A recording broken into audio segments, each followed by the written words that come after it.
Bismillahirrahmanirrahim. Assalamualaikum warahmatullahi wabarakatuh.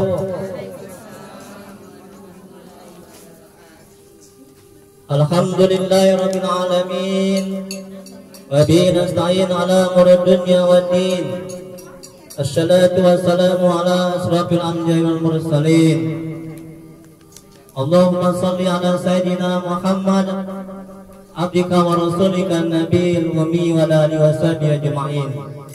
Rabbi ishrah li sadri wa yassir li amri waghfir li lisani yafqahu qawli. Rabbana zidna ilma warzuqna fahma waj'alna minas sholihin. Ya Allah, ya Rabb yang Maha Pengasih lagi Maha Penyayang, ampuni ya Allah dosa kedua orang tua kami. Ampuni ya Allah dosa kami ya Rabb. Ampuni dosa kaum muslimin dan muslimat ya Allah. Ya Allah, mudahkan urusan kami, mudahkan kami mencari ilmu, mudahkan kami mempelajari ilmu, mudahkan kami memahami ilmu dan mengamalkannya ya Rabb. Ya Allah, berkahi majelis ini, berkahi rumah kami ya Rabb, berkahi acara arisan ini ya Allah. Amin ya rabbal alamin. Mari kita mulai pengajian fikih di arisan keluarga bahagia pada siang hari ini dengan membacakan umul kitab.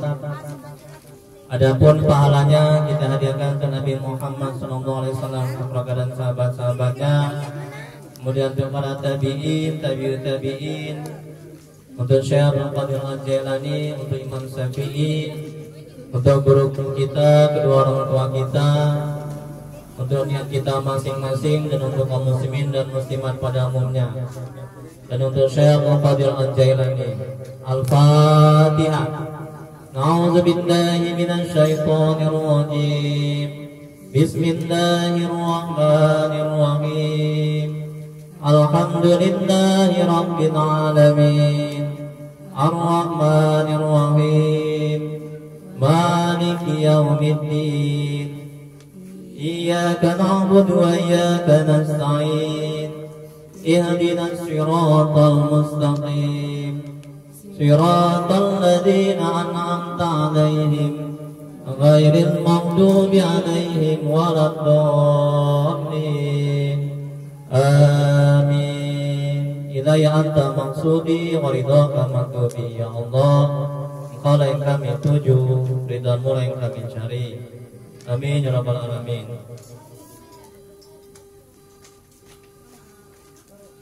Judul kaji kita pada hari ini, kajian fikih tentang darah nifas. Jadi yang lalu kita sudah menjelaskan tentang harta warisan, dan juga sudah menjelaskan tentang darah haid. Nah, jadi sekarang kita masuk kajian fikih, topiknya tentang darah nifas. Ya.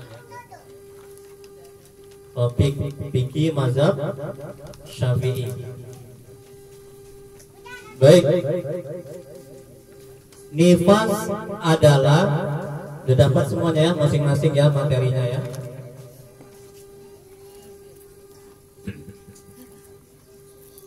Nifas adalah darah yang keluar dari kemaluan wanita setelah kosongnya rahim dari janin, yaitu melahirkan. Jadi kalau misalnya di perut wanita itu ada 2 janin, dipastikan di perut mesti kosong. Janin yang pertama keluar, dan juga janin yang keluar, janin yang kedua juga harus keluar juga. Artinya perut itu tidak boleh terisi janin. Jadi keterangan di sini nifas adalah darah yang keluar dari kemaluan wanita setelah kosongnya rahim dari janin. Jadi pastikan kalau masih ada janin, walaupun sudah keluar janin itu satu, tetap dia harus dalam keadaan kosong. Artinya mesti keluar semua dia anaknya atau janinnya yang ada di perut.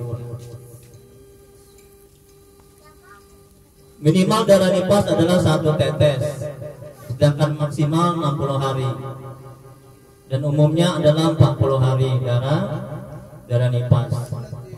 Jadi ada yang keluar dari mulai melahirkan sampai 60 hari. Ya, ada yang keluar dari mulai melahirkan sampai 40 hari. Setelah 60 hari darah masih keluar, namanya darah istihadhah, bukan darah nifas. Ya. Nah, darah istihadhah dia boleh berhubungan suami istri, dia boleh sholat. Nah, makanya ini harus tahu ini. Banyak wanita yang nggak tahu ini tentang darah haid, darah nifas. Ya. Jadi mesti tahu. Jangan sementang-mentang darah keluar dari kemaluan, darah nifas ini. Nggak boleh berhubungan badan, nggak boleh sholat. Ya, tidak semuanya. Ada juga darah istihadhah. Nah, darah istihadhah boleh dia berhubungan badan suami istri, boleh dia sholat. Tinggal lagi kalau dia darah istihadhah, ya wudhunya ketika masuk waktu sholat. Jadi sebelum masuk waktu sholat dia tidak boleh berwudhu. Ya. Ketika masuk waktu sholat, ya Allahu Akbar, Allahu Akbar. Nah, pada waktu itulah dia berwudhu. Tapi terlebih dahulu dibersihkan kemaluan. Ya, bersih kemaluannya, darah-darah ini kemaluan dibersihkan, ya, pakai sabun. Nah, kemudian dipakaikan pembalut di kemaluan. Gitu juga kalau darah haid, ya, pakai pembalut. Karena kalau nggak pakai pembalut dia sholat, di darahnya netes-netes. Kalau dia ke masjid nanti darahnya kena sajadah, kan, netes. Bila ingin sholat lagi, bersihkan lagi kemaluan, pakai pembalut dan sholat, dan terus begitu. Jadi satu wudhu itu untuk satu sholat, nggak boleh untuk 2 sholat. Nah, sama halnya ketika haid, nah itu ada namanya darah istihadhah, kan, sudah kita bahas kembali. Nah, sama seperti itu juga, satu wudhu untuk satu sholat. Bersihkan dulu kemaluan wanita, kemudian pakai pembalut, setelah itu sholat. Udah, setelah salam selesai, kalau mau sholat lagi, dibuka lagi pembalutnya. Nah, kemudian bersih lagi kemaluannya, dan bersihkan kemaluannya, pakai pembalut yang baru. Nah, sholat sunat lagi, misalnya mau sholat sunat ba'diyah. Nah, ya. Jadi begitu seterusnya, ya. Jadi nggak boleh kita bagi wanita setelah dia sholat dia menggunakan pembalut yang masih pembalut yang pertama, ya. Jadi mesti dibersihkan.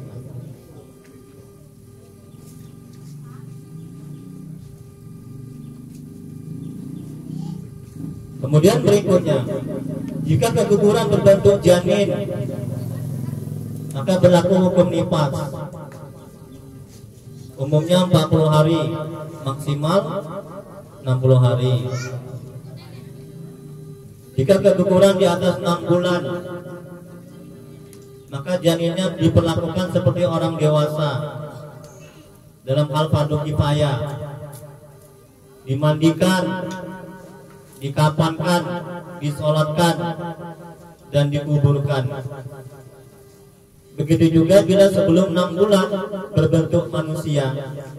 Nah, sebelum 6 bulan pun kalau dia berbentuk manusia, janin itu sebelum 6 bulan, tapi dia berbentuk manusia, ada kehidupan di janinnya. Nah, diselesaikan fardu kifayahnya.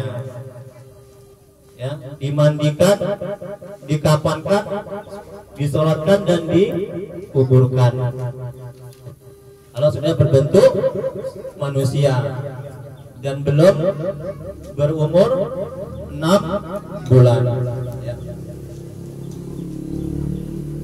Jika sebelum 6 bulan tidak ada tanda kehidupan atau nyawa, tetapi berbentuk manusia, maka dimandikan, dikafankan dan dikuburkan, tidak perlu disolatkan. Ini dia keterangannya.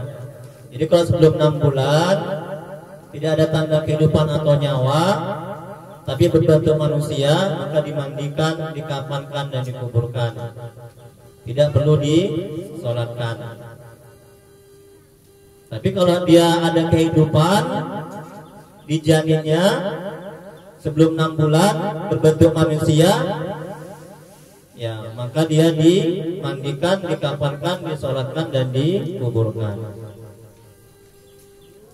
Kemudian berikutnya, bila keguguran tidak ada bentuk manusia, maka boleh dimandikan, dikafankan dan dikuburkan, tidak usah disolatkan. Nah, ini bila tidak berbentuk manusia, ya. Ini harus diingat ini dan diamalkan. Kemudian berikutnya, jika seorang wanita sehabis melahirkan normal atau operasi sesar atau keguguran, keluar darah setetes dan berhenti, maka ia boleh mandi besar. Nah, darah nifas adalah darah yang keluar setelah melahirkan selama 15 hari. Bila tidak keluar darah setelah melahirkan lebih dari 15 hari, yaitu keluarnya darah pada hari ke-16, maka tidak disebut darah nifas, melainkan darah istihadah. Ini tolong diingat. Darah nifas adalah darah yang keluar setelah melahirkan selama 15 hari. Bila tidak keluar darah setelah melahirkan 15 hari, yaitu keluarnya darah pada hari ke-16, 1 sampai 15 enggak keluar darahnya. Yang keluar di hari ke-16 maka tidak disebut darah nifas, melainkan darah istihadah. Bila darah nifas berhenti lebih dari 15 hari, hari ke-16 keluar lagi, maka mulai hari ke-16 adalah darah haid, bukan darah nifas. Kalau darah haid tetap aja nggak boleh sholat, nggak boleh berhubungan badan.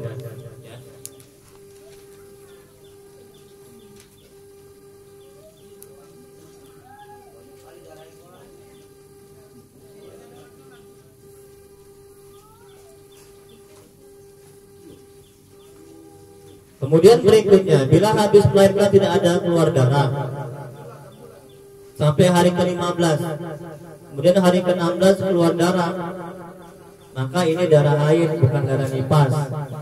Karena syarat haid adalah didahului suci 15 hari. Itu syarat darah haid. Bila sebelum 60 hari darah terputus selama 15 hari, tidak keluar darah nifas, maka hari ke-16 bukan darah nifas lagi, tetapi darah haid.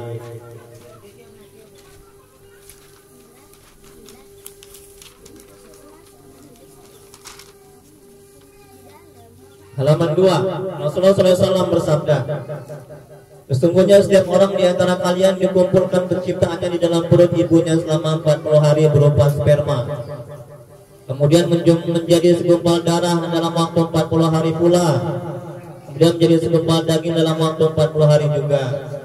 Kemudian diutuslah seorang malaikat meniupkan ruh ke dalamnya dan diperintahkan untuk menuliskan 4 hal: rezekinya, ajalnya, amalnya, dan apakah dia menjadi orang yang celaka atau bahagia.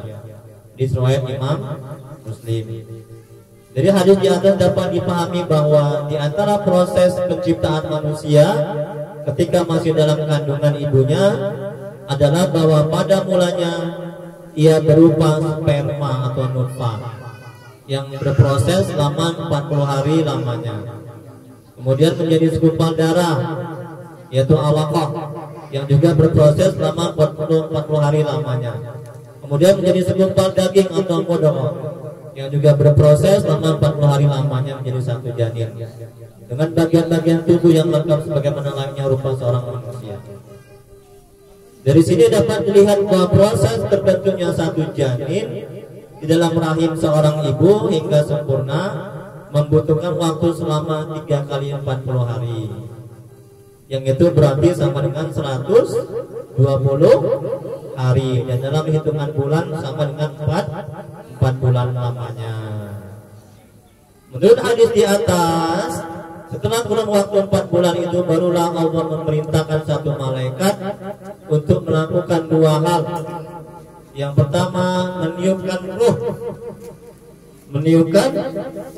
ruh